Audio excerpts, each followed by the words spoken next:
Hi everyone, and welcome back to Art with Mrs. S. Today we're going to be looking at page 42 and 43 of your Davis Digital textbook, Inventive Communication.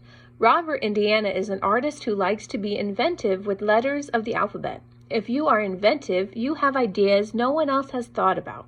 What letters do you see in image A on page 42? Some artists invent new kinds of alphabets. They might change letters to look like animals. Do you think the alphabet in image B is inventive? What do all of these objects have in common?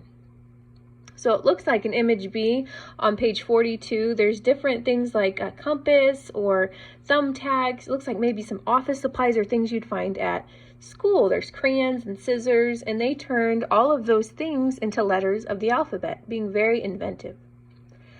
Some artists are graphic designers. They plan the lines, colors, shapes, and lettering on things like posters, billboards, and cereal boxes. What lines do you notice in the poster shown in image C, page 43?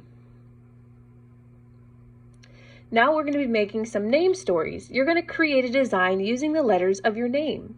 Let the shapes of the letters and the spaces between the letters give you ideas for the picture you create. So you might draw out your names like a bubble letter, or you could kind of take inspiration from any of the other artists in image A, B, or C to give you ideas. And sometimes you just have to start drawing and writing to make this happen. And of course, it looks like the student artwork in image D has lots of patterns, shapes, and designs. So today I have a dry erase board and dry erase marker, but you can absolutely use paper pencil, and you can draw a color collage or even paint your design when you're all finished.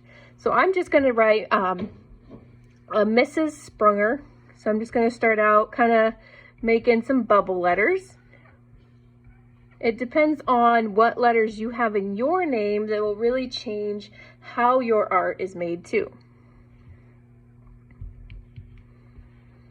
So you may have to kind of change or transform these into different things.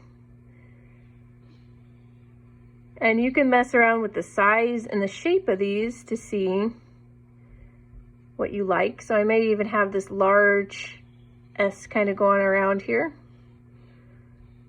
And maybe I ran out of room, so you can change where those things are at.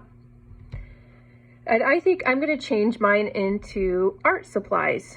So I'm going to change my R into like a pencil. And of course, if you use pencil to start out with on your drawing today, you can erase and change things as you become more and more inventive.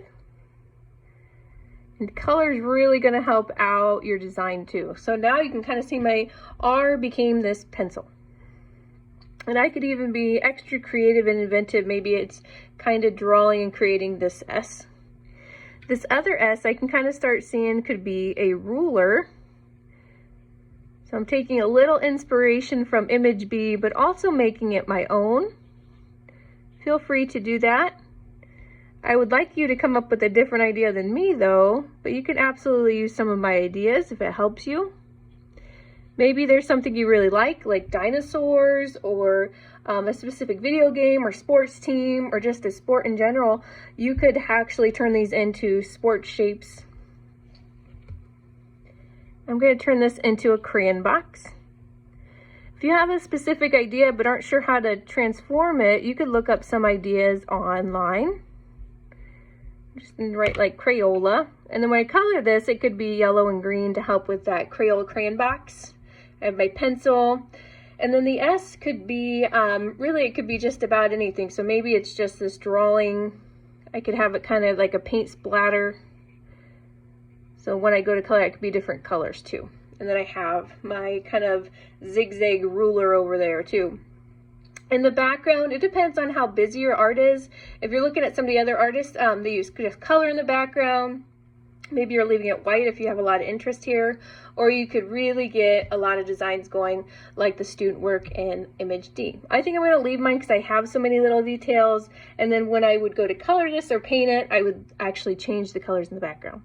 When you're all done drawing and coloring or collaging or painting your name story, don't forget to take a picture and post it to Padlet with your title, the first and last name, and classroom teacher. Thanks for joining me today. I can't wait to see all your wonderful name stories.